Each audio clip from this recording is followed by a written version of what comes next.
Hey everybody, welcome to another DMVCBN Comic Book Club. Shout out to all returning viewers and subscribers. And if you're new to the channel, welcome. Today is Saturday, April 12th, 2025. I'm your host, Freddy, aka the DMV Comic Book Nerd. Today I'm joined by my friends Travelle, aka Big Boy Nerd, and Claude, aka Curly Insane Guy. We're here to discuss comics and related media, new and old, print and digital, books, TV, and film. We'll take turns sharing our media recommendations, news, and other items. And we'll try to avoid spoilers unless we announce otherwise. All right, so we're going to start with a quick little About Us section. I'll go first. My name is Freddie. I'm 36, and I'm from Washington, D.C. And I'm going to say that one of my favorite characters at the moment is Storm. It's like people who know me know I love Storm, so I'm always happy to talk about her. But yeah. Next, I want to hear from you, Travelle. Can you share a little bit about yourself? Of course, of course. Hello. I am Travelle, aka Big Boy Nerd. I am 37. I'm currently hailing from Queens, New York. Actually, Forest Hills, Queens, New York, where Spider-Man's born from. Yeah, Yeah, he's actually born in that in comic books. He's born in Forest Hills. But also, my favorite comic book character at this moment. Oh man. It's hard for me to really say. I'm reading a couple of things. I'd probably say for me this moment, I have a few that I'm vacillating through. I have Black Lightning is a big deal to me right now. Also Nightwing and I know it's an easy layup, but Daredevil. great choices. Yes, Yeah, love it. yeah. All right, and Claude, tell us a little bit about yourself. Hey there, I am Claude, 33 years old from Washington State. Yeah, I'm on the internet as Curly Insane Guy, so I have stuff on Twitch and Threads, usually talking about comics and tabletop RPGs. Current favorite character right now is always, or like, yeah, who I'm gravitating towards right now is always a tough one. I think. I just watched a video recently about Hulk, and then I was reading some other stuff with Hulk. I'm going through Sentry with another reading group right now, and he just had a fun interaction with Bruce Banner. So I think I'm gonna go with Bruce right now. All right, Love the Nice. Al Ewing run, so I kind of want to Yeah. revisit that. And then yeah, PKJ is currently doing an amazing run. So yeah, I love that Mhm. answer. Yeah, and these are answers just for today. Like, you don't have to yeah, feel I was about to locked say he's in. not an always favorite, but Yeah, no, yeah. he's in my mind right now. Yeah. Right. So, so I just want to thank you guys again for joining me back on the podcast on the Comic Book Club. It's great to have you guys back. We're gonna have some fun discussion today, and we're just gonna take turns talking about our favorite things. Uh, I I guess I'll go first because we talked about this last month, you and me, Claude. I want to see if you guys are you both watching Daredevil, and Yeah. are you up to date with it? I am one episode behind. Me too. I'm one episode Okay, behind. cool. I was like, if I'm the only one that's not, I'm just gonna have to like plug my ears and hope for the best. Are you up to date with it, Travell? I actually am. I actually got a chance to watch it last night. Yeah, my wife and I like have been trying to like keep up with it, but it's been, being a parent, man, sometimes it gets difficult. But yeah, we're up to date. We Okay. really like it. There's parts of it that like are very comic booky, but Yeah. I like it. So, Yeah. I mean, we love comic books, so we can't complain. Right. Right? I'm like, we're Exactly. eating. It's yeah, Yeah, Yeah, man. it's really Yeah, good stuff. I'm it enjoying it a is. whole lot. Yeah. Like I'll just say, so there are 8 episodes released so far. There's one more left in the season, guys. I can't believe that. I can't believe it either. And Especially after the episode that just aired, you'll all see. But Well, I yeah, yeah, was about to say, yeah, like at 7, it felt like, oh, this can go for a while more. Like yeah, it feels like certainly. it's like kind of almost just kicking off, Yeah, really. So yeah, seriously. yeah, agreed. Like, so yeah, I would say let's say we might spoil the first 7 episodes. We've already talked about I think the first two last month, but is there anything you guys specifically want to mention about the first 7 episodes? Hmm. Yes, I do have some things. Go for it. Well, for one, my wife and I were just talking about it this morning because we were talking about how Daredevil in a way hasn't been Disneyfied, And I was saying that like I think that's an interesting point of view, but I also think that that character can handle it in a way that people are not like expecting. I think that I am a fan of swashbuckling Daredevil. I think Yeah, swashbuckling, happy, charming Daredevil is actually super cool, and that's me. And I think that that character could still kind of have shades of darkness and shades of like emotional turmoil that we're used to seeing Matt go through, but also be swashbuckling. I think he could still be that in the suit. I agree. Yeah. I think back to like Mark Wade's run with Hmm. Pablo Rivera. It's like their run was like magnificent, and it was very much like swashbuckling Daredevil. Like I'm going around smiling and And it kissing still had women and crazy dark stuff. right, it did. Like the It really villains were did. horrifying in it. The villains were Yeah. super dark, right? That's what I mean. Like, and that's the infamous run in which he wears that sweater, like I'm not Daredevil sweater. It's like Yep. that run. It's like, and I think that that was like magnificent. And I think that if they were to adapt any of that into the show, it would work, you know. But I think people are like so used to like what they want to see from that character, and I think that's kind of what that even that sort of notion is what hurt like the Zack Snyder universe. It's like we don't allow for too much interpretation of how these characters are written and how these characters are actually portrayed because these characters have been around for so long and they've had so many different touch points and they should be allowed to have multi-dimensionality, but we only kind of want to see them in one way. But with that being said, I think that they're doing a really good job with Daredevil of like showing him in different spades and keeping it. It's like I said, it's the most comic booky the show has ever been. I think since the Netflix series, like it's been the most comic booky it's ever been. But I still think that it's actually really really good. I think it's a lot of fun, and I think that it's it's kind of feels like flavor of the week. It kind of feels like a soap opera in a lot of cases. But I enjoy it though. Yeah. Nice, nice. Mhm. Claude, like, give I us your think, take. yeah, I think on the same note, actually, I'm really liking the portrayal of Daredevil because he, like, Matt's clearly, like, very broken in many ways as usual, but you see those little points coming through where he's kind of like stirring the pot and like he's clearly having fun Yeah. antagonizing the bad guys a little, and you Right. see Right. that Right. like he's having fun with it. And it's like there's some joy in there, but you know it's also coming from a place of like he's very angry and hurt. Right. And it's Right. like it's just kind of like it's healed over, but he's still like damaged on the inside. But you still Mm-hmm. get like, okay, there's some fun in him, clearly. Like Mm-hmm. Mm-hmm. I think of whenever he was I don't remember if she was a district attorney or whenever he was in court and he was kind of flirting his Oh way yeah, that into, was yeah. sweet. And it was Yeah. like it felt so like this is him in the comic books, like Yeah. just Yeah. so Yeah. much Yeah. Yeah. charisma. But Right. like right after that he goes back into like, kind of the shell of who he is. And it's like Mm-hmm. it's really interesting, and you see like a lot of variation in his emotions, and he's nailing it. Like you see even when he's Yeah. having fun that it's like, is he? Right. But it's there. Right. Like it's, yeah, Mm-hmm. it's I think they're doing a fantastic job. And then the Yeah. just in general, the Kingpin storyline for this season is like hard to watch given the climate and I couldn't agree with you more, just actually. wild. Yeah, couldn't And agree with you like to more. the point that like Kingpin has bought his own lies to a Yep. certain extent, where he's like, no, I was like this great businessman who was Yeah. totally on the level, and Daredevil's Right. like hurting my guys for no reason, like, and Right. presenting himself as like, oh, like I'm this blue collar, like we remember the first season whenever Yeah, he's like got a I whole was yelling at my montage of his screen. I'm suits, like, when he and said that, I'm like, Kingpin, what are you talking about? You are the Kingpin. Like you Right. guys were not upstanding citizens. Like, Oh my God. Yes. yeah. And it's Exactly. like he Exactly. completely 100% buys into what he is saying Mm-hmm. about himself, and it's like, Right. yeah, just yeah. kind of a short memory for him, except for who's wronged him. But it's like, look into why. Like, why was he Mhm. going after you? Agreed. Because you were perpetrating some really heinous stuff. Mm-hmm. Yeah, it's Mm-hmm. not like, yeah. It's interesting seeing him play himself as the victim in many cases when he's got all that power and is getting even more, but he's like, oh, I can't believe Daredevil would come after me. And it's like, yeah. So it's really engaging and Yeah. enraging at the same time. And arranging at the same time. I couldn't agree. I think that's Agreed. well put. Mm-hmm. Yeah.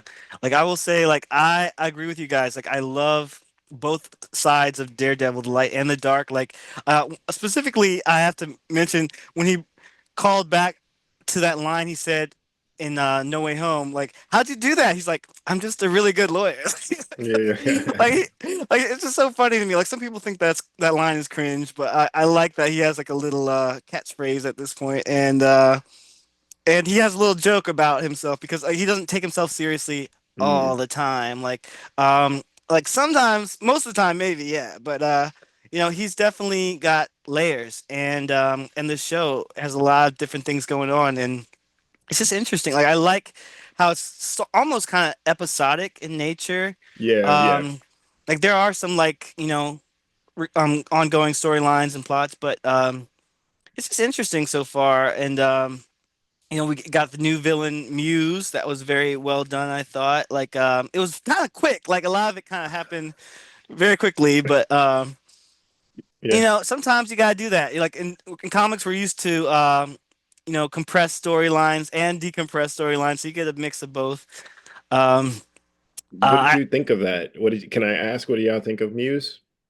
I liked it. Like I'm familiar with the actor Hmm. from Wednesday, Hmm. Hmm. and I feel like when the instant he came on the screen, like just trying to get the therapy appointment. I'm like, he looks like he's trouble, so like, she better watch out. So, Yeah. uh, so he proved that he is a you know trouble. But my biggest uh complaint though would just be that it looked like they killed him off. Like he might could come back. I don't know, but he looked kind of dead last I saw him. Yeah, I I've yeah. seen some interesting theories about they could kind of merge him with another character and bring him back that way. Mm. Someone from the Wade run actually that they could kind of combine the Oh, characters, now I'm thinking which would be about it. interesting if the Mm. hand like the hand brought him back or something like that. Ah, But yeah, yeah, yeah, yeah. I do think it was kind of a miss to not have him like in some way enhanced, because he's like an Inhuman in the comics if I remember correctly. I thought it He's was got so funny how they made very clear he's he good knows at Taekwondo. taekwondo. Like he's Yeah, yeah, great. yeah. I noticed that. I'm like, They, oh, they okay. had to let Yeah, you know yeah. he could put up a fight with I was Like, about to Daredevil. yeah, say, right. I'm sure Google searches for like Taekwondo near me just skyrocketed. Like he was But yeah, so that was the only good, he thing. killed his Yeah. teacher. Yeah, like Yeah, and I get it. Like it's, he's just like incredibly gifted, kind of And, like the and then bullseye he was route where like, it's like I he's don't just even too like good. taekwondo. I didn't even want to do it. My parents made me do yeah. it. Yeah, right? That's what I was thinking. I'm like, what? Are we really telling us that? I'm like, if he can fight, he can fight. Like, I don't care if he can do Taekwondo or Aikido. It's like, as long as he can Yeah, fight, like, whatever. I think they were like worried that people would be like, I don't understand I how don't he could keep understand. up, Yeah. but I don't think that fixed it. Like No, it didn't fix it. it It made it didn't a fix little it. more of a head I scratcher. Like agreed. Because I had told my wife that too. I was like, we were watching it, and when like Matt was like dealing with Matt Muse, they were fighting, and and I'm like, he shouldn't be working this hard. Like Matt puts the work in on like these the hand, the knit like the hand. I've like they've depicted Matt to hold down to like take out a gang of the hand by himself. Just by yeah. himself, he could just like hold down, like taking out the hand, and the hand gives like Danny Rand, the Iron Fist trouble. It gives like, like there's different people that have trouble with the hand, and then Matt can just dispatch the hand by himself with no problem. And that's why I'm like, he shouldn't be working this hard against Yeah, I Muse. find myself making excuses for him this season because I'm like, well, Yeah, he hasn't been in the game much lately, right, so I'm like, maybe right, right, that's right, it. But right, then when right. they're like, oh, it's the Taekwondo, and I'm like, Come okay, I don't on, know about that. But it does seem Yeah. like he's always struggled a bit against people who are like elite fighters in the show because like Bullseye put him through the ringer in season three. Oh yeah, he's Uh, been through the ringer a whole he, lot, but but Bullseye's got a lot more like credibility built up yeah, throughout Bullseye that yeah, is one season. thing. yeah. Yeah. Yeah, So But I yeah, I think guess they're we just haven't seen him unleash against like a full hallway right. this time. So yeah, We haven't actually. well, I mean, there was that scene where he fought Bullseye in like episode one, where they were like, That was insane. yeah, that was I crazy. love that actually. Yeah, me too. So I Yeah. definitely think there's always like power creep, like Daredevil. We know he's an excellent fighter, very trained, very disciplined. So it's hard to like give him a whole list of villains who are able to keep up with them. So they were like, you know what, we'll just try to just hammer home the fact the He's like hand good. should have been practicing Muse, Taekwondo. That's all I'm like Right, saying. the tech. Muse is not just like a guy who paints; he's also like a fighter. He's a fighter. Yeah. I was telling my wife that same thing about like how like did they kind of nerf Matt's abilities in some degree, like his fighting ability? Because like I think about like one of my favorite aspects of his relationship with Kingpin is that Kingpin was like messing up, like he was like beating that down like Spider-Man, like he was like overpowering Spider-Man, and Spider-Man is super powered, but yet and still Daredevil can kick Kingpin's ass. So it's like to me that I always thought that that tangle between the two of them was really interesting because Daredevil doesn't have any special strength, no improved strength, but he was still able to figure it out because he's that much of a skilled fighter. And this dude is like so much heavier than him, and he still figured it out. So I always thought that that dynamic between the two of them, physically, the physical dominance of the two of them is really, really interesting. But I'd also think that like in this version of Kingpin isn't really depicted as menacing and as scary and as physically overbearing. Like the first season, he was like breaking people's, he was cutting that dude's all head off in the car door, the whole thing. I'm like, all right, that yeah, like it makes sense that he could probably maybe grab up Spider-Man and hold him, but this version of Kingpin, I'm like, I don't know. I think that like Matt would be able to just like take him out with no problem. I don't know. So I I think gotta it's a say, hard thing. I Yeah. think Vincent D'Onofrio has mentioned, like, when you first see Kingpin in this season, he seems slimmer, he seems a little more Yeah. Interesting. uncomfortable, and like because like Huh. he's in a new situation, he's trying to be more legit, like he's trying to be perceived as Hmm. like a different, better person, but then like over the arc of the season, you get to see him bulk up a bit. You get to see him, from more Interesting. imposing angles, and then Huh. he's morphing That's back into interesting. the more physically imposing Kingpin that Whoa. we're That's used to. fascinating. Wow. But That's yeah, keep an eye fascinating. out for that when you when Yeah, I you was about when to you say, rewatch. Yeah. definitely That's on a cool. rewatch. Yeah, Yeah. that's cool. That's really That's a great cool. idea. Like frame him Yeah. bigger. Like I Wow. wouldn't have. Yeah, Wow. smart, smart move. Yeah. And good observation too, my friend. Thank you for mentioning that. Yeah, because like when I first noticed, I was Mhm. like, Kingpin looked real like slim Yeah, this he looks Yeah, season. I noticed small. it at the Yeah. beginning, but I haven't. Yeah, Right. I haven't Yeah, paid attention to the yeah. But let's growth, as it let's look were.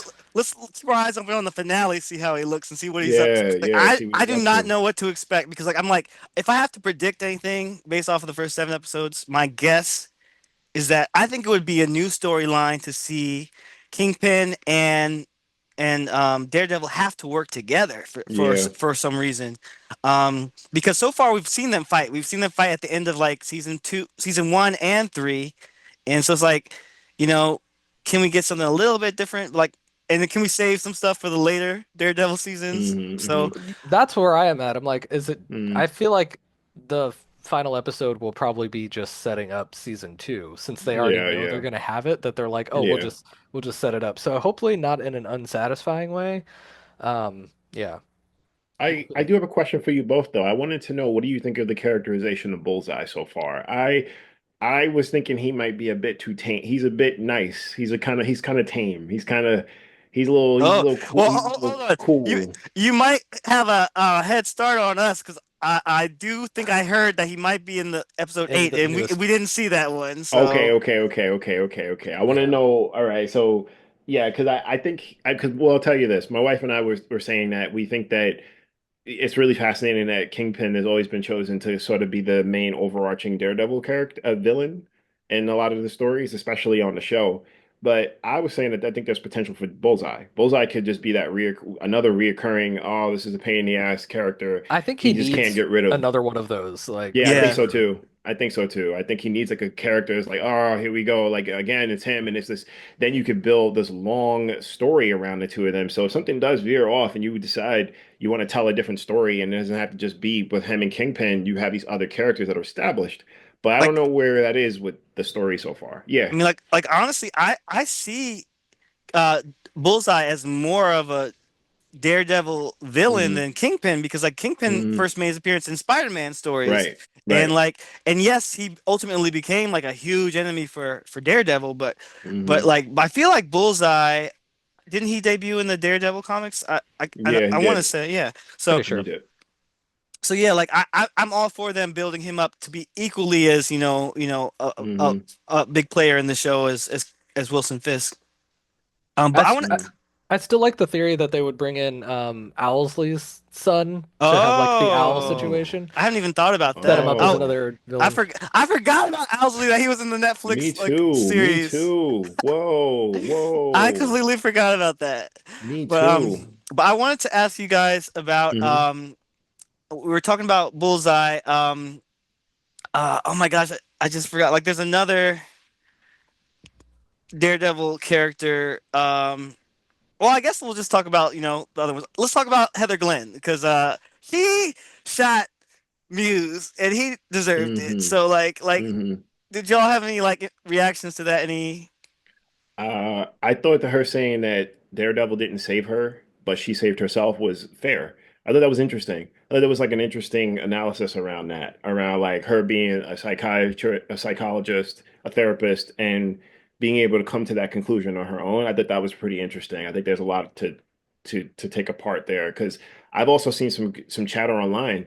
Like I seen like a little bit on Twitter, dudes being mad at that she said that, being like, well, like this is why wokeism is a problem. This is why women need to go back to the house. This is what happened with the working woman because they think stupidness like this, blah blah blah. Like she really thinks that Daredevil didn't save her. So there's this. I think that little scene alone, her being like Daredevil didn't save me. He was there for his own reasons. I saved me. I think that that was pretty powerful, and I think that that was pretty dope. And I actually think that was fair. I was like, that's a fair analysis, and that's not an analysis that's usually applied to superheroes, to heroes. It's never applied to be like, well, they're doing this for their own reasons too.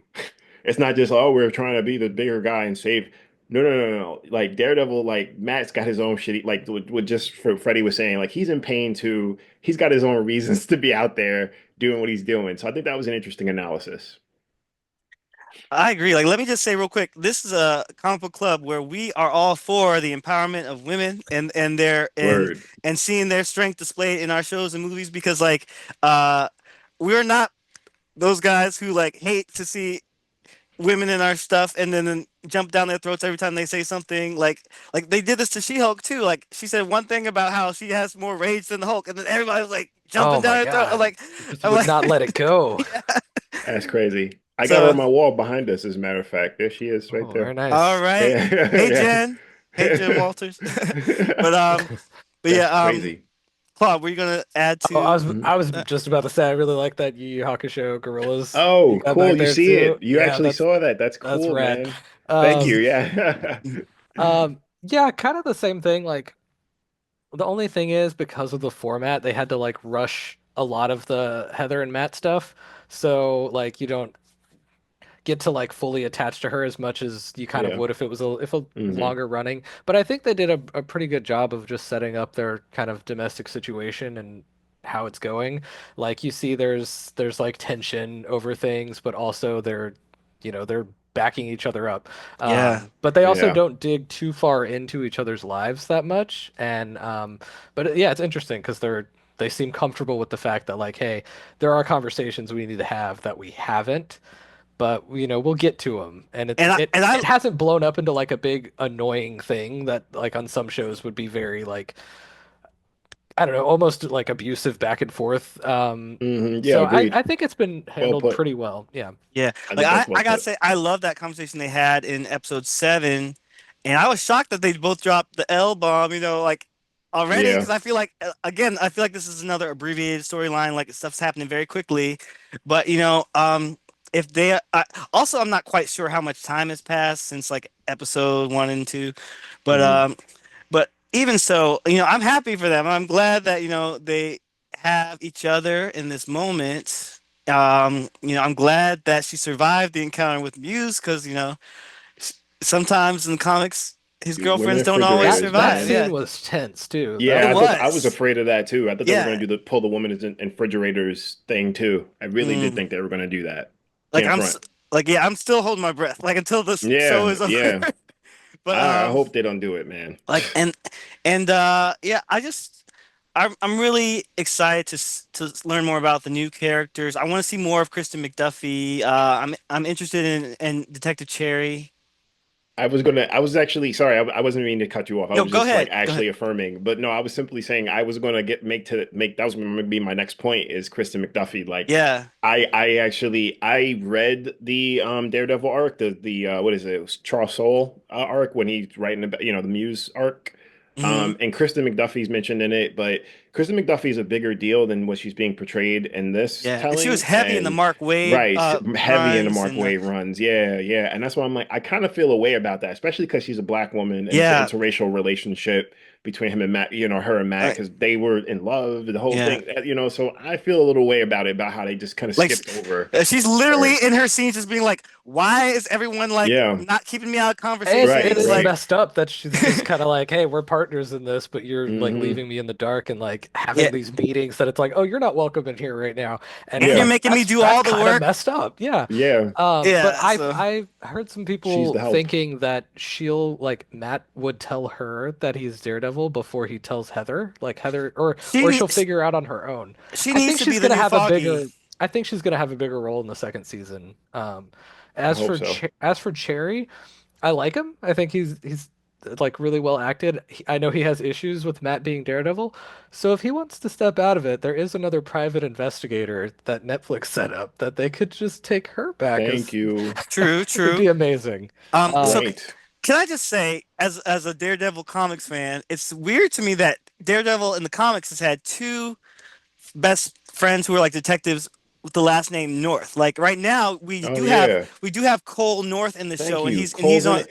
Yeah, No one he's. talks about Cole. Let's talk about Cole North. Like he's on the Right. he's on Wilson Fisk's police team right now, Yes, yes, he and yeah, is. like it's. I mean, if you know his character from the comic books, he's like he would probably be against that. I He's think. yes. So, and even in the show, there's been a little bit of seed that he might be, not on board with like Right. covering up everything. So I'm interested to see if that adds up to something else. But the other North I wanted to mention just real quick is Dakota North. She's also a Mm, detective. She's kind of like in the mold of a Jessica Jones. I don't think she has powers, but she mm, used to work with Matt's firm for a while in the comics. So it's like just another one to mm. throw out there.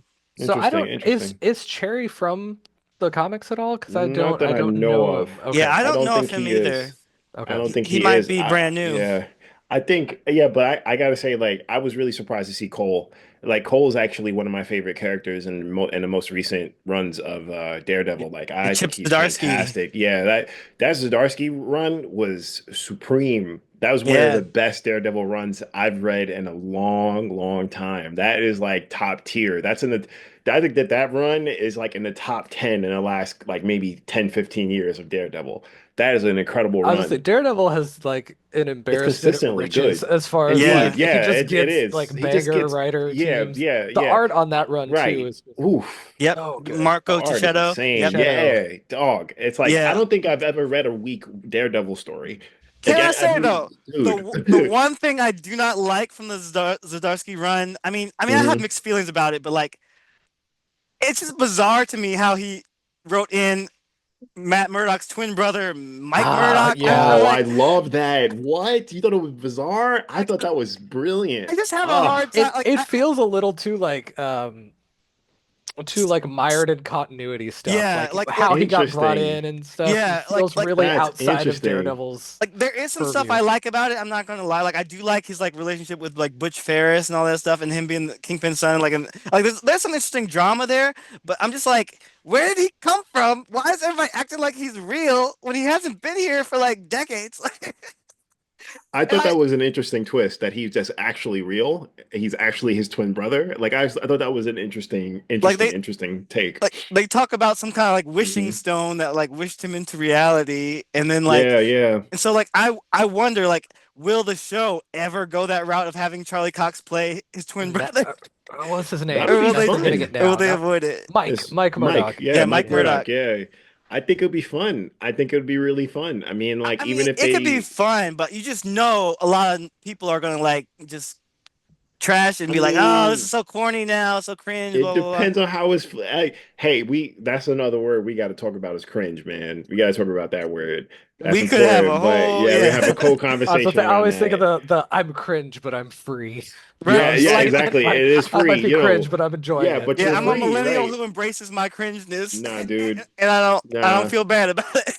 I'm all about cringe. I don't know if that's just because I'm a dad or whatever, but I respect cringe to the fullest. I do. But I was gonna say about everything with like before we even got into this, I was talking about Cold North. I think Cold North is like really a really important character, a really interesting character, especially for when that Chip Zdarsky run. I think that that way that that character really plays a role in regards to just the notion of like how hard, police officers really do like try their best to change the system or to try to be standing outside of it or to be the change in the system, and how like he really just understood that there's nothing he could do, how that is just a big machine that will eat him whole, and how Yeah. he has to work outside of it, especially as a black man. Him being in that position to like actually come to that realization, I think Hmm. is extremely, extremely powerful. So I think that the inclusion of Cole in the show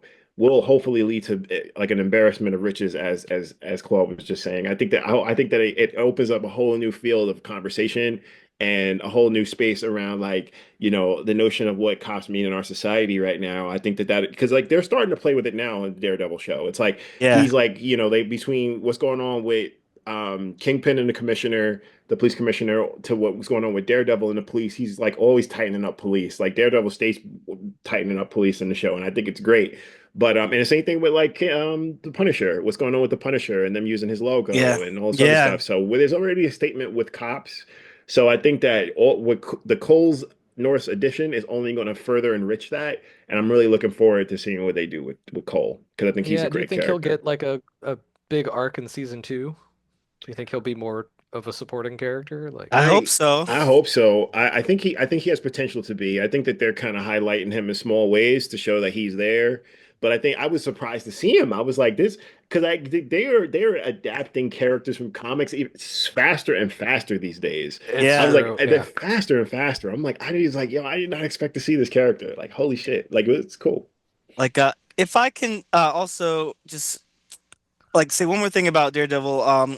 You mentioned Punisher. I want to talk to Mm. you guys about that scene. I think it was episode maybe 3 or 4 about where Punisher and Matt they were having a conversation, and like it was really good. Like the writing, the acting, and like I also just want to mention though, like in my eyes, like it was definitely Matt and Frank, but it also, if you squint, it looked like Cyclops and Wolverine. Like they have a similar Mm. dynamic, and Well, I and was about Matt, to say, I definitely got the Wolverine angle Yeah. with him and calling him Red the whole time and Yeah. everything. yeah, Yeah. he's got It the Yeah. just Yeah. red felt Yeah. very, glasses. yeah, it Like, felt very Wolverine or the Thing where it's like, hey, Red, like, hmm yeah. Hmm. so yeah, I just wanted to throw that out there. Yeah, I see that, but also I think that it actually really played up like, I think that, yeah, I did see that. I did see that. But I think that it like really plays into like the way Marvel likes to write these characters, with to have conflict amongst each other. Like it's Yeah, not just, like, amongst like the heroes, and like I they're think that archetypes, that's right? great. Like they're all archetypal characters. Yeah. Like both Punisher and Wolverine are known for killing, being like heroes, Rough, Hmm. but they yeah. also are not afraid to kill their enemies sometimes. Whereas like Cyclops and Daredevil, they're more like they try really hard to like be heroes who don't kill. So it's like that's kind of like the conflict or the archetype that they're kind of like battling out. I think, And yeah, I think like the respect for order versus the respect for like the importance of chaos disrupting a system. mhm. I think that there's this back and forth volley between those two things. I think that when it comes to like something like, like I said, like uh Punisher represents like being able to operate outside of a system that actually kind of disrupts like the order of it. And I think that Daredevil is too, but Daredevil is a little bit more diluted to think that he is, not that far away from removed from the system, because he's not, because he's also a lawyer. That And I is love something how this that season is is important. challenging. I Yeah. love that the season is challenging Matt on his views about, Right. the system, about, his place in it or Yep. outside of it. Like Right. it's been some interesting stuff. Like I do want to That's mention I like also, that. like I think the character's name was Leroy. It might have been like episode 4. Like the guy who like the black guy who was in jail over like stealing some fiddle faddle. You guys remember that Oh one? yeah, yeah, yeah, yeah, And yeah, so like yeah. that was a really interesting conversation and like a Hmm. plot. And I do want to say, like, I heard some people say they should have used Turk. And, like, yeah, we would love to see Uh-huh. Turk come back. But I gotta say, the first time we saw Turk on Daredevil, he was like human trafficking. Like it was a different level Yeah, of it's a whole different crime. level. Yeah, So, yeah, yeah. so it's like Yeah. I'm glad they didn't use Turk for that scene or that storyline. But I'm definitely I'd love if they do bring back Turk in a different storyline. Hmm. But yeah, That'd be dope. lots of cool stuff happening.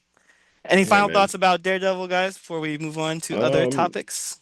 yeah, I the last thing man, I was actually thinking about the notion of with Daredevil, just like really quick before we move on, I was thinking about the notion of like him being handicapped and disabled, how like we Yeah, don't really even like I think that that kind of gets overlooked for a lot of people that he is yeah. disabled.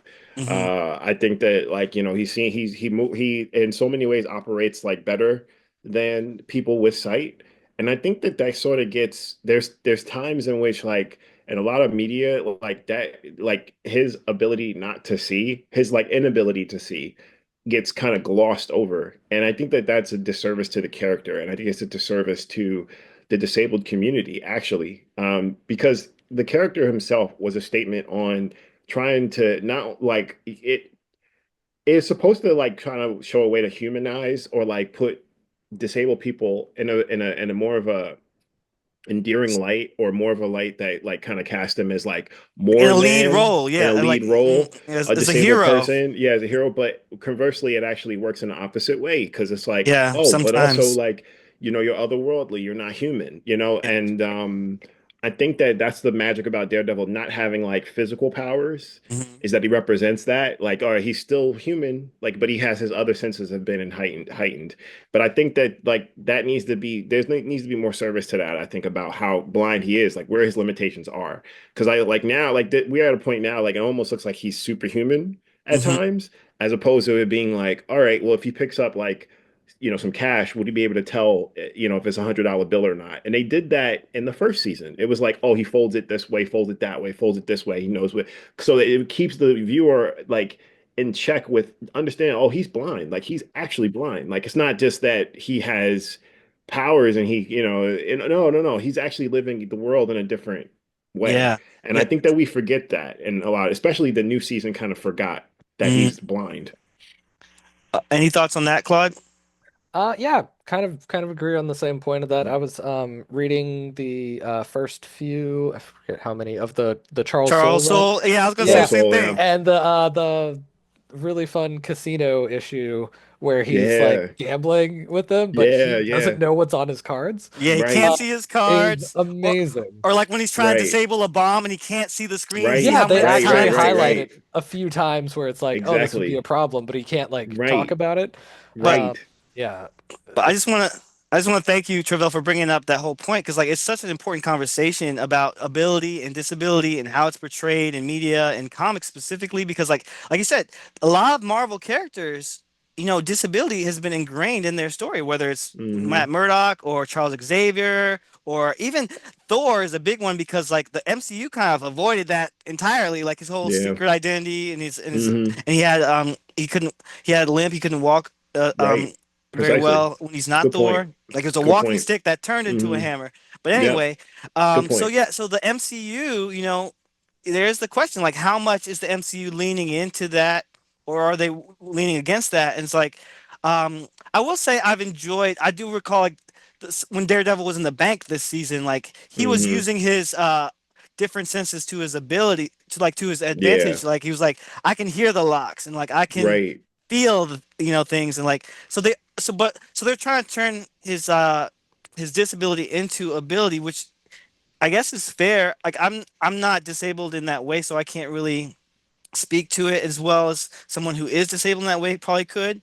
But it's very interesting to see how disability storylines play out with Hmm. superheroes. Yeah, it could be a hit or miss. Like I just think that there's like that's a really, really, really touch and go subject. And I think to do that with respect, it's like you really have to be tapped into that community and ask for guidance. Like I think about how, you know, um, when back in the 70s when they were printing his comics, well, it's late 70s, early 80s, a lot of his comics came out in Braille. A lot of people don't even know his comics were coming out in Braille. And Well, I I think that didn't that's know. yeah, yeah, I yeah. never Yeah, knew that yeah, either. yeah, That's yeah, cool. yeah. Yeah, there was like a whole series of Daredevil comics in like the late 70s, early 80s that it was in Braille because it was like serving that community, and it's like and that we're so far away from even like acknowledging that that he's a part of a disabled community. He's not just a superhero, a part of the superhero community. He's a part of a disabled community, and that needs to be spoken I was about supposed and to say that talked would up be more. interesting to see them like address on the show is actually Yeah, like have him I, absolutely. interact you with know, other Right. people with I think Right. they, visual With disabilities. I, indeed. I think they did mention, like when he was talking to the other lawyer about Leroy's case. I think he mentioned about, reading in Braille, Hmm. or there might have been other moments like we see him like feeling Muse's art instead of seeing it, and that was kind of weird because I'm like, how you gonna feel it Yeah. through your gloves and like I don't Yeah, know, but and that's what I'm talking about how they just don't acknowledge that he's blind. They don't even write that into the story even. It's like in the Charles Soule run that we all were mentioning, he smells the blood. He's like, I could tell from this blood because remember he smells it. He's just like, oh, that I could. He didn't touch it. He just smells it, and that actually speaks to like where his abilities are limited. They treat him like a Superman character Yeah, sometimes. I was just Like he like, could do how all of does the that shit. work as How does far that as like work? but Exactly. to How does their that her credit, work? to face their feel? I credit, was like, he yeah, did feel Heather's her face face in that before, episode, yeah, and like so like he knows her face. Um, definitely. so I guess the implication is Yeah, that like the yeah. artwork was so good he could tell that this painting of a woman was Heather Glenn. Yeah, and I don't know a better way they could have gotten him from point A to point B, like without it Yeah, being really Mm, clunky. Because I was thinking it could have been that mm. like someone had seen her and Matt together and like, oh, this looks like this person, and then he'd run off, but then you'd have to like force a conversation into that scene, and that's awkward. So, That's a I good mean, point. they Yeah. had to move it, yeah, and yeah, I mean, like, but I think that like that's what's interesting about Daredevil because Daredevil could like there's so much that goes on in his mind. It's like sort of like an old school Frank Miller comic. That's why it's yeah, like Frank Miller's did so good with Daredevil because like he got a chance to be in his mind, being like, well, yeah, I now I smell this and blah blah blah. Now I see yeah, that and I hear that. You know, like that's really where a lot of the magic comes in with Daredevil is that yeah, you see his analyze how he analyzes the world around him. That's what makes it really, really, yeah. really compelling to read. But like, how do you translate that on screen? I think Claude is absolutely right about that. That's a really good point. And It would be clunky to a lot of people. And I agree with you, Travelle. I do think the Netflix series did a little bit better job of it. Like they Mhm. emphasized, like they talked about, he saw it as a world on fire. Like they Right. really got into his perspective on, what it's like to be in his body, in his like Hmm. what he sees, what he feels. But Right. Right. um, I do think that they're doing little things here and there in the new series, but they could probably do more. I agree. So Mhm. we could talk about Interesting. Daredevil all day. Yeah, we could. apparently, That's yeah. I my was like, dog. Yeah, we've been man. I on love a Daredevil. tear. But Yeah. I do want to hear. Does anyone else have anything else that they'd like to talk about? It could be anything, a book, a show, a movie. How about video games? Okay. Oh, Marvel yes. Rivals new Excuse me. season One just second. oh, Oh, no, no. oh, gotcha. Marvel Rivals season 2 just dropped, and it's the whole like new maps and everything. It's all a love letter to the Krakoa era of X-Men, And the and Hellfire it's so Gala. nice to see them like really like make a map that shows you the island and like everything. Like it's really well done, in my opinion. I feel like the devs must really like that era. They have a little whenever you first open the season, there's a little message about like what the era meant to them and like what they're trying to show through it and everything. And the fact that it was like it only lasted, I think it lasted a whole 5 years actually. Yeah, yeah, But yeah, it felt shorter. And the ending was all right to me. Some people think it ended really strong. I don't know if I fully agree with that, but I'm really enjoying the game, of course. But it's really cool seeing the comics translated again that quickly because this was an era that was only 5 years ago, or like less than 5 years ago because it just changed over and it's yeah, already on screen in another yeah, form. It's yeah, yeah. really interesting. Yeah, like Mm. I unfortunately can't play Marvel Rivals, so I'll just be living vicariously through all of everyone who is. But I will say, at least for the Krakoa era comics, I felt like if they had to end, I felt that the ending was relatively strong. Like some books more than others. But like a lot of times we don't get endings in comics. So That's No. true. I think for what they attempted to do, I think it was a pretty strong effort. Yeah, I But and it was clearly a thing that yeah. was not meant to last. Like they set up the fall very early in it, so like you knew it was coming, but Yeah, We just some we parts were we weaker than others. we talked about this. Freddie and I talked about this. How there is it. First and foremost, there's a lot of that Freddie and I like talked about in regards to like how we identify as Black people.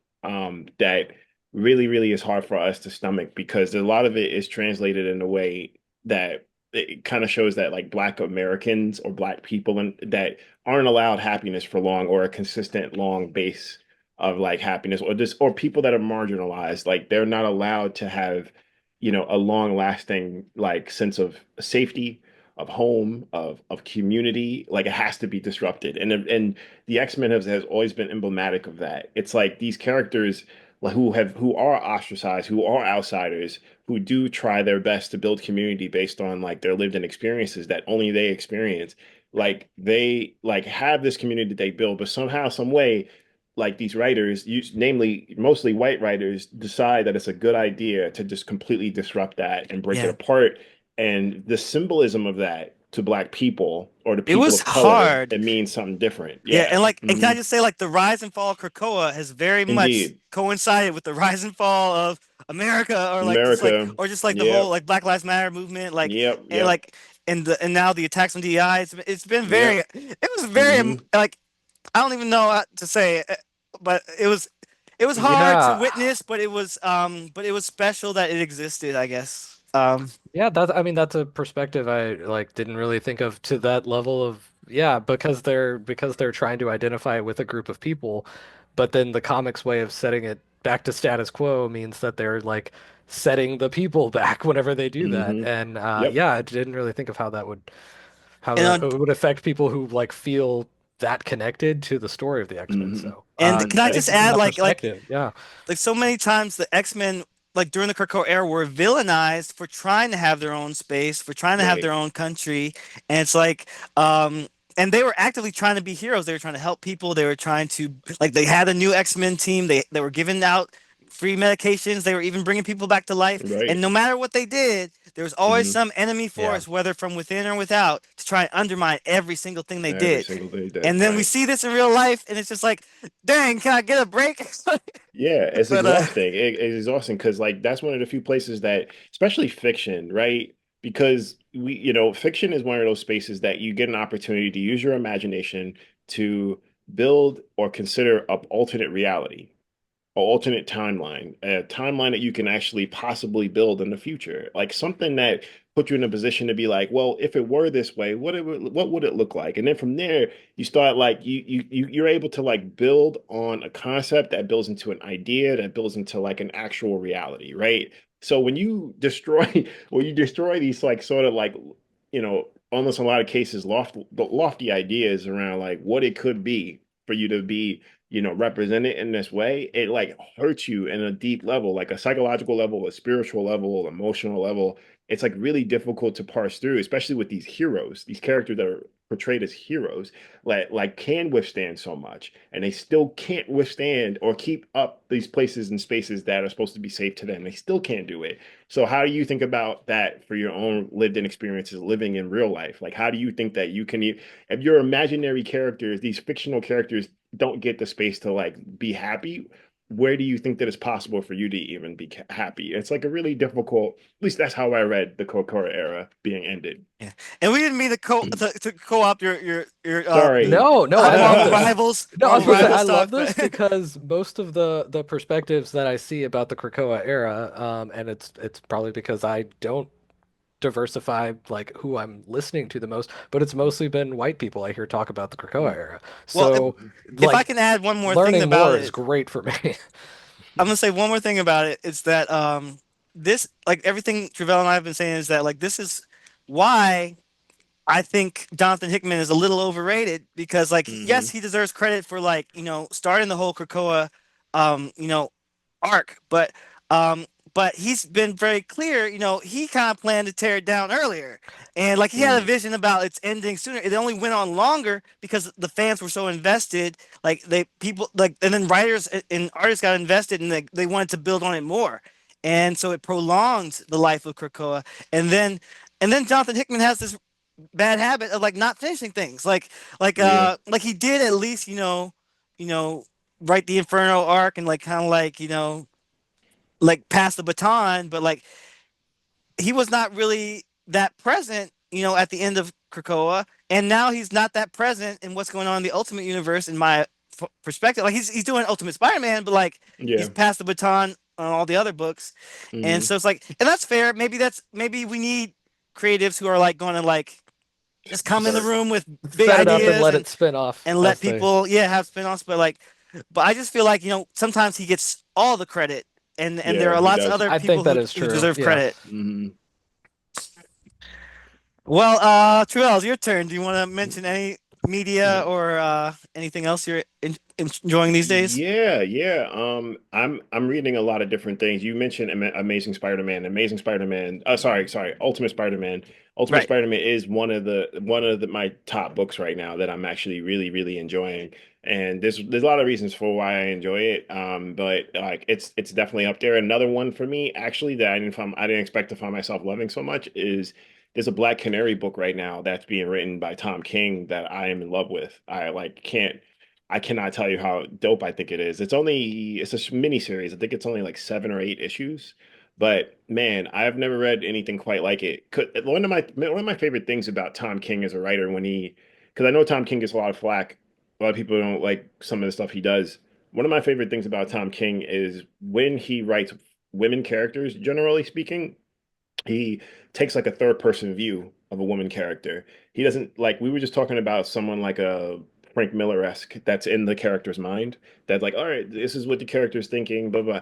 He doesn't do that. He's like telling stories about this character from other perspectives, from other people that kind of build up the legend and build up this myth around the character. Like he's doing that in Black Canary because Black Canary, he's like taking, like the way it's written like a UFC fight. It's like, you have two announcers that come in and you see her fighting Shiva, Lady Shiva, because they're trying to decide who's the best fighter in DCU, basically, between the two of them. And I think that's a fair discussion.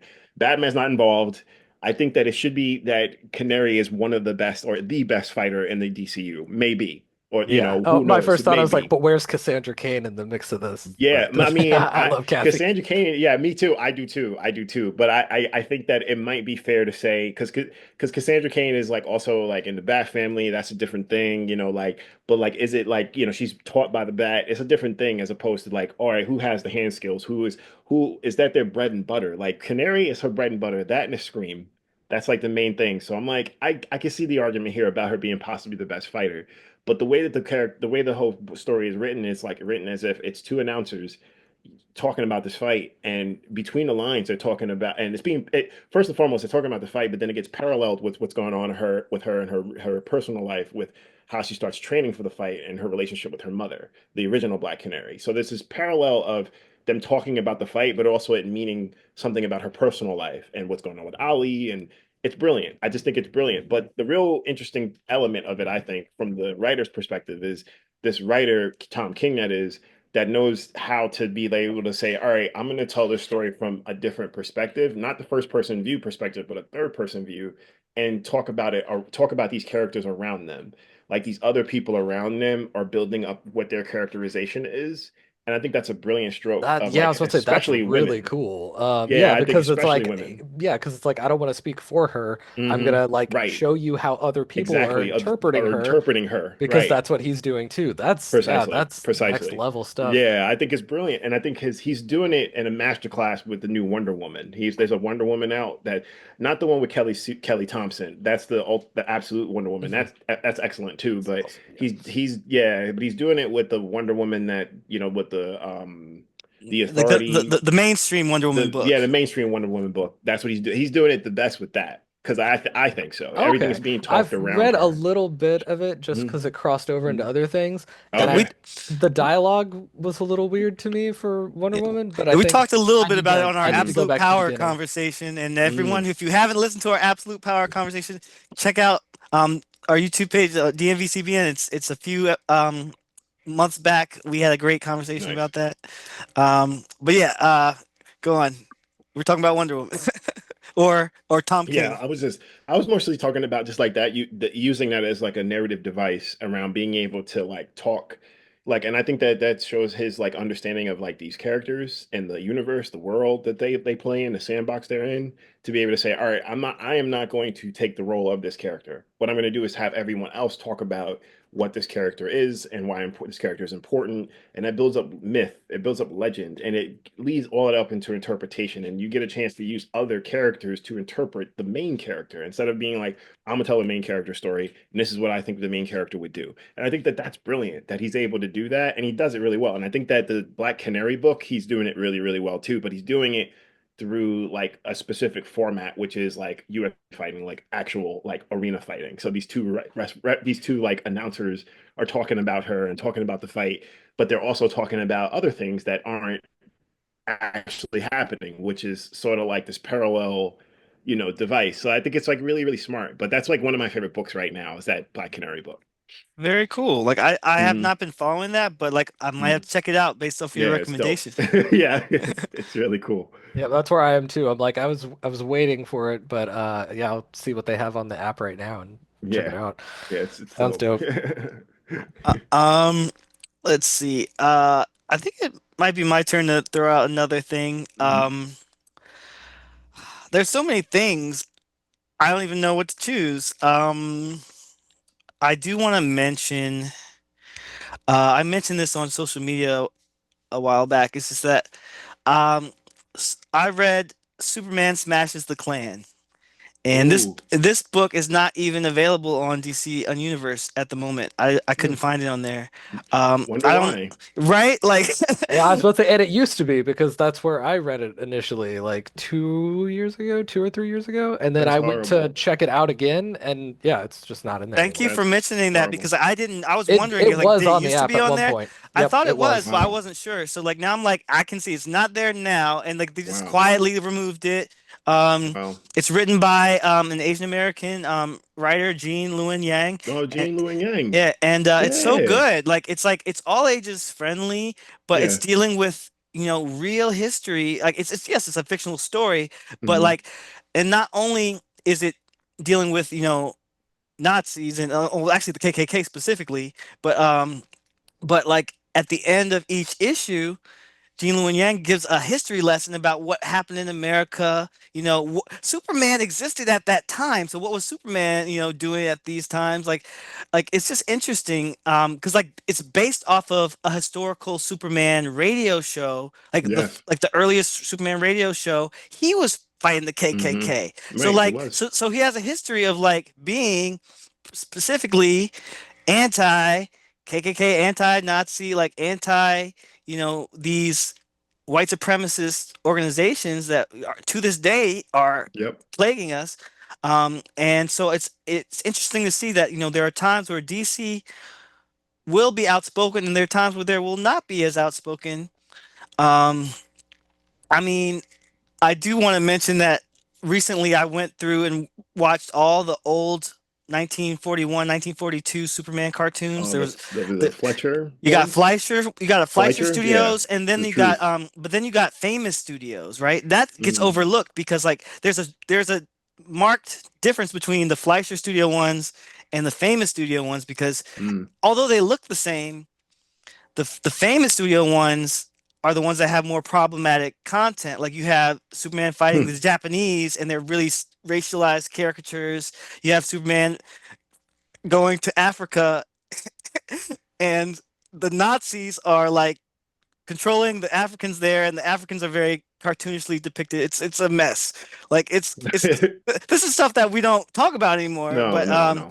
But it's interesting. Like if you can see these for yourself and just kind of see like the historical context is like it's just crazy how some things change and some things don't.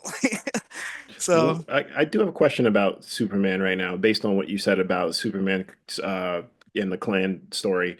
What do you think about the new movie coming out? And do you think that this movie will sort of like be another step in that direction around like white Americanizing Superman? I think about how often that has happened to him as time has gone on. I talk about this conundrum with Peter Parker, how Peter Parker is Jewish American, right? He's Jewish. We, we yep. we forget that he's Jewish because we've completely just doused him into this like American culture that treats it as if and completely kind of like filters out any sort of Jewish connections to his history. Like this dude was Jewish. He like grew up in Forest Hills. Like Forest Hills is Jewish. Like I live in Forest Hills. I know it's Jewish. And it's like I Hmm. think the same thing happened with Superman. Superman was a Jewish immigrant. He is an immigrant. And as time has gone on, we have kind of just like, let's not tell the immigrant story anymore. We don't need to. Everyone knows his story. That's the way that even what is it? Gunn is is kind of saying that. Oh, we don't need to know his story. But I'd argue that his like origin story is probably the most important component of him. Not just like his American ways. It's like the reason why he even believed in those American ideals is because he was trying to Americanize. He was trying to assimilate. So it's like that's important. Yeah, It's like it is. he's And an immigrant. And this story, Superman smashes the Klan, digs into Hmm. that, digs Yeah, into the otherness he felt like not knowing, what kind of alien he was. Like there, right, he's envisioning himself as a scary green alien right. because he doesn't know his history in this story. Like in this his story, it's because he meets a Chinese American family that the Hmm. young girl is able to inspire him to learn to fly. Like she's the one who notices, Wow, actually, you're not just jumping, like you might be flying. And he's like, you know wow, what? But to wow. answer your question, though, I will preface it by saying I am not Jewish. There are Black Jewish people, but I am not one of Hmm. them. But that said, I do want to just mention the fact that I think it's important that um, the new actor playing Superman, what's his He's name? Jewish. He's Jewish. Of Yeah, course, yeah. I think it's so Michael important. David Michael Dave. Cross, I always want to call David. him Michael. Why did I Yeah, do that? it's And like like David Cross. Wait or David something. Cornsweet. Yeah, And like Cornsweet. I Yeah. know him because like I watched Hmm. Ryan Murphy's Hollywood when that first came out, and everyone who Oh, watched that show was like, that guy could easily play the next Superman. Like whoa, anyone who watched that show, it was obvious because wow, he was just so like charismatic and like wow. Really? he Wow, was born to play this role. So like wow. so he deserved this part, and like him being the first Jewish actor to play Jewish Superman actor is such a is big a big deal. deal. But like Hmm. you said, it might be underplayed. Like I don't know if the Right. story is going to acknowledge that. I don't know if because like this is the paradox of comic books where Hmm. Superman was created by Jewish creators, Jewish creators. Jerry Siegel, Right. Joe Shuster. Like Right. unfortunately though, they were at a time where they had to kind of downplay Hmm. their Jewishness to receive widestream acceptance. So it's like, Right. so then over time we get to a place where we're able to tell more stories about Jewish people and their culture, but it's still downplayed for other reasons. Like people mention how the first Superman movie was the first to kind of like Christianize Superman and make him Hmm. Right.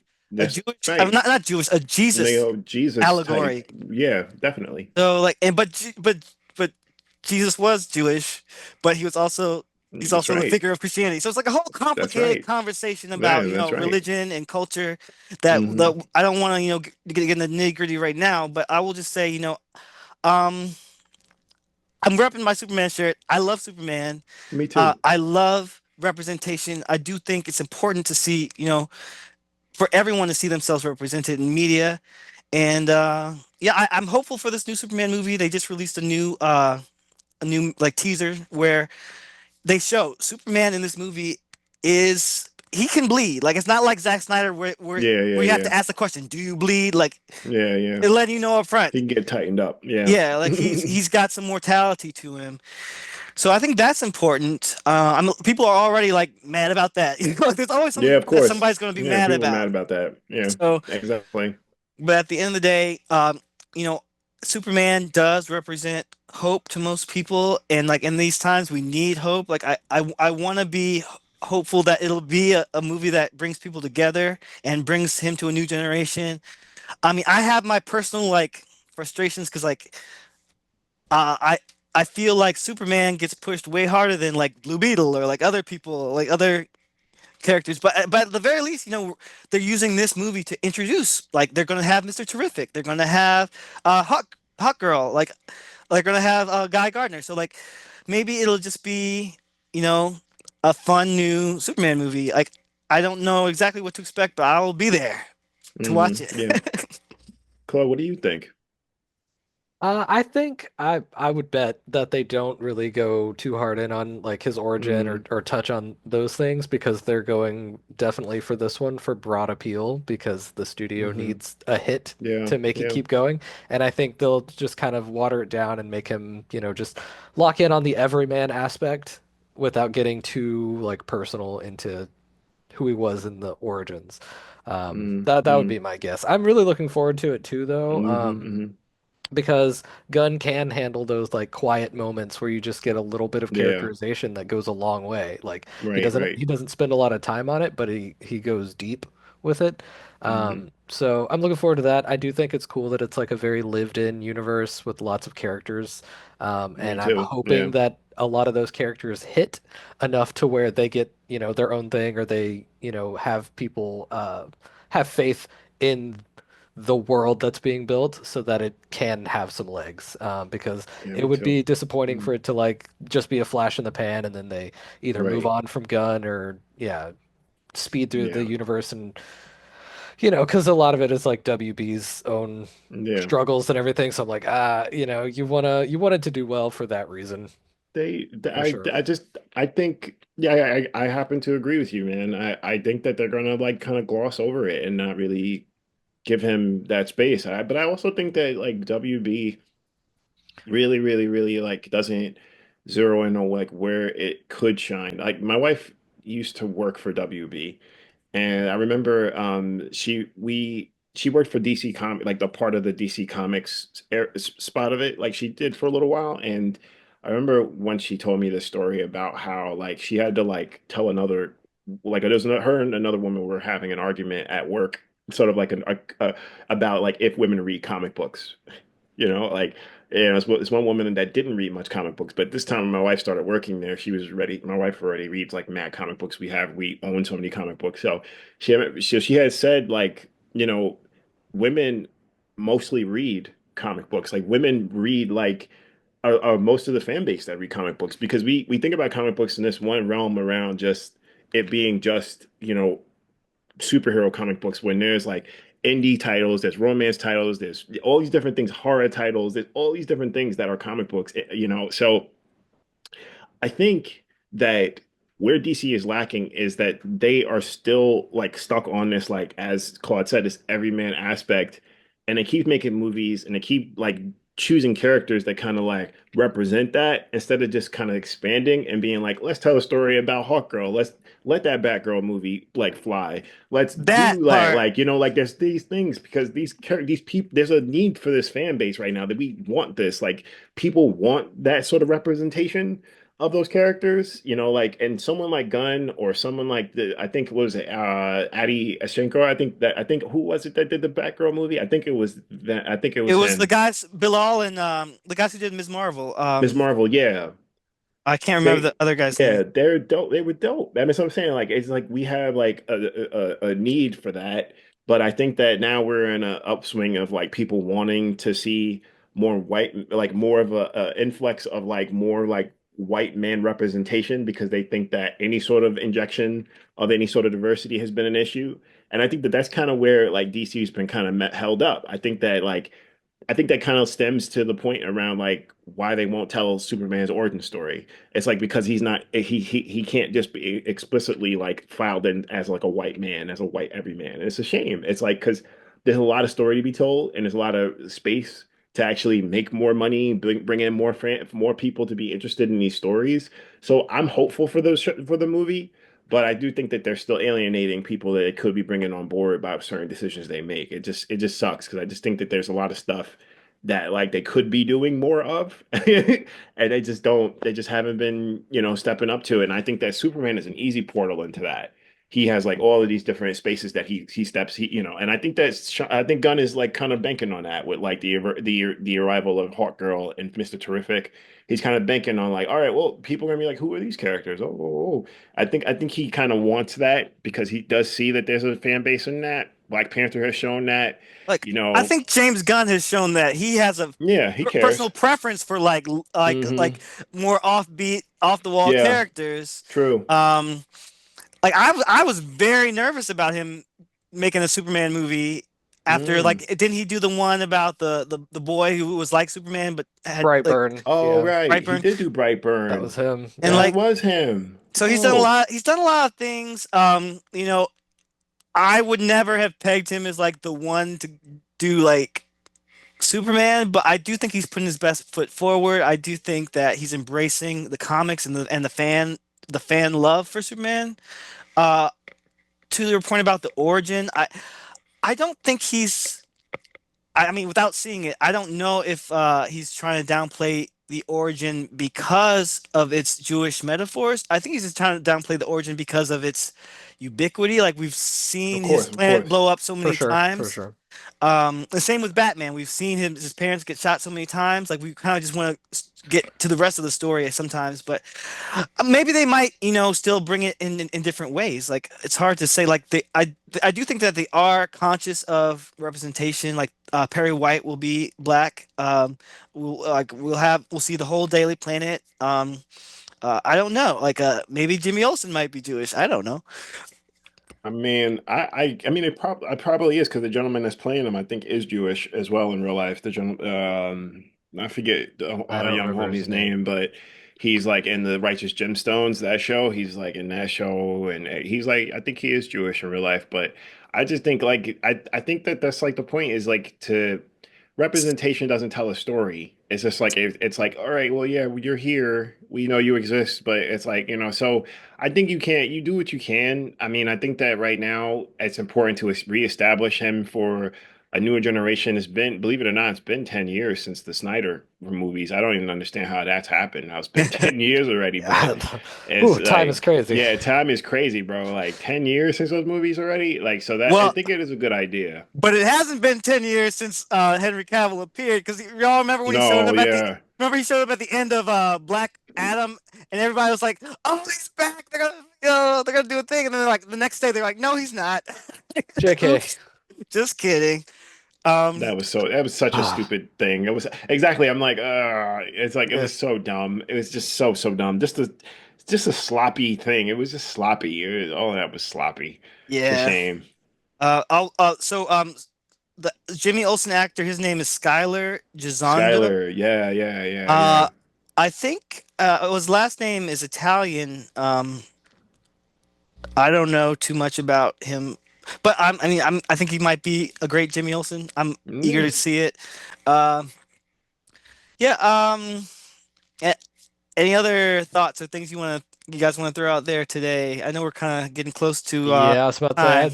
I think, yeah, I don't have anything else particular. That was, Okay. yeah, really good conversation about that, Yeah. though. I just Yeah. love that we can bring up one topic and then it spins into like a Just lot a bigger thing, like especially the yeah. Krakoa stuff. That was eye-opening. So I appreciate y'all. Yeah. Yeah. Appreciate you Yeah. too. Like Appreciate that. you, man. For Like real. yeah. And Travelle, any final thoughts on your end? Um, yeah, I can say a final thought for me, is to I encourage all of everybody that's watching to invest in your imagination right now. I think that it's really important. I think that includes all of us. I think that like I read something about how like the majority of there's a majority of men that do not read fiction. Like usually us as men, we actually read for nonfiction to like absorb information. And I think that that's a critical error. I think there's a lot of it's American culture kind of breeds that in men, like us to not engage in our imaginations as much, to like always be on the news, always be on top of making money, or and I think that that's a disservice to like us trying to live in this current time because like things are really grim, but in the same case, like they don't like always have to be, and we can always like keep building to a better future. Yeah. But I think that, and I think instrumental to that is like using our imagination. So I think it's important to cultivate and read comics as much as possible, but also read novels, read whatever you can, is to keep the imagination going. I agree wholeheartedly. Thank you for that. Yes. Hmm. Like, and that's what this is all about. Like finding your passion. And if you have a passion for fiction, for comics, for comic book related media, please come talk to us. This is an open conversation. If you're listening to this right now, we want to personally invite you to come join us on the next DMV Comic Book Club. And I don't know when that's going to be. So I think I might drop a poll and see if you guys want to do these a little bit more frequently or just stick to once a month. Like, I feel like it was such a long time since last month, Yeah. It Claude. did Like, feel like a lot. Yeah, maybe So twice a month would be a good maybe. yeah, it'd be a good frequency. look. Yeah, so I'll drop a poll. I'll link to that in the YouTube, and I'd love to hear you guys' thoughts. Like everybody, let me know if you'd like to do this more often, or just do once a month, or leave your comments, leave your thoughts. Let us know what you're reading. I love to hear from you guys, and please also drop a like while you're at it. Maybe subscribe. We want to know that you're here and you're enjoying the discussions. So. Thank you so much for everyone who's here, who supports. Thank you guys for joining me today. I really appreciate y'all every time you come on the club. Like, it's always great talking to you. Um, let's see. Is there anything that I forgot to mention? We mentioned our socials. You can find them, under our names. Look us up on social media. We want to continue the conversations, and I think that's about it. So. Until next time, my friends. Excelsior. Excelsior, y'all. All right. Bye bye.